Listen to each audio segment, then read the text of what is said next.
आज का बाइबल का वचन शोक गीत अध्याय 2 वचन 2 10 से 14 और 18 19। और आज का सुसमाचार सन्मति के अनुसार अध्याय 8 वचन 5 से 17। शोक गीत अध्याय 2 वचन 2 10 से 14 और 18 19। प्रभु ने निर्दयता पूर्वक याकूब के सब घरों को नष्ट कर दिया है। उसने क्रोध के आवेश में आकर यूदा की पुत्री के सब गढ़ों को ढा दिया है।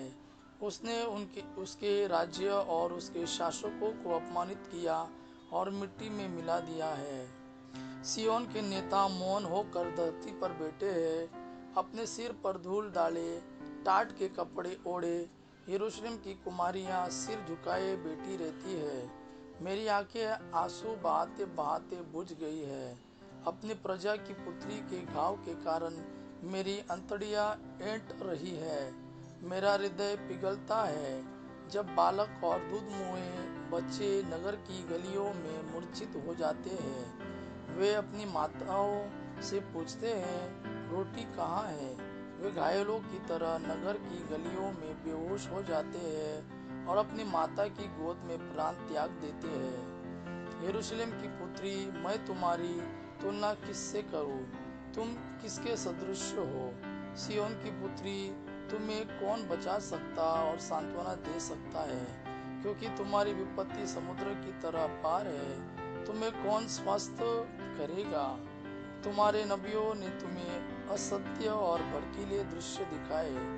उन्होंने तुम्हारा भाग्य बदलने के लिए तुम्हारा पाप प्रकट नहीं किया। उन्होंने तुम्हें व्यर्थ और भ्रामक भविष्यवाणियां सुनाई। तुम सारे हृदय से प्रभु सियोन के रक्षक की दुहाई दो। तुम्हारे आंसू दिन रात नदी की तरह बहते रहे। तुम नहीं रोको, निरंतर रोते रहो। उठो, रात में चिल्लाओ, पहले पहर में अपना हृदय पानी की तरह बहा दो। अपने बच्चों के प्राण बचाने के लिए प्रभु के सामने हाथ उठाकर प्रार्थना करो।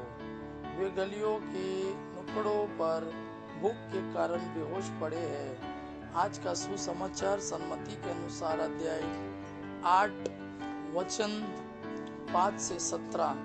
सन्मति के अनुसार सुसमाचार अध्याय 8 वचन 5 से 17। ईसा कफरनहूम में प्रवेश कर ही रहे थे कि एक शतपति उनके पास आया और उसने उनसे यह निवेदन किया, प्रभु, मेरा नौकर घर में पड़ा हुआ है, उसे लकवा हो गया है और वह घोर पीड़ा सह रहा है। ईसा ने उससे कहा, मैं आकर उसे चंगा कर दूंगा। शतपति ने उत्तर दिया, प्रभु, मैं इस योग्य नहीं हूँ कि आप मेरे यहाँ आए। आप एक ही शब्द कह दीजिए और मेरा नौकर चंगा हो जाएगा। मैं एक छोटा सा अधिकारी हूँ, मेरे अधीन सिपाही रहते हैं।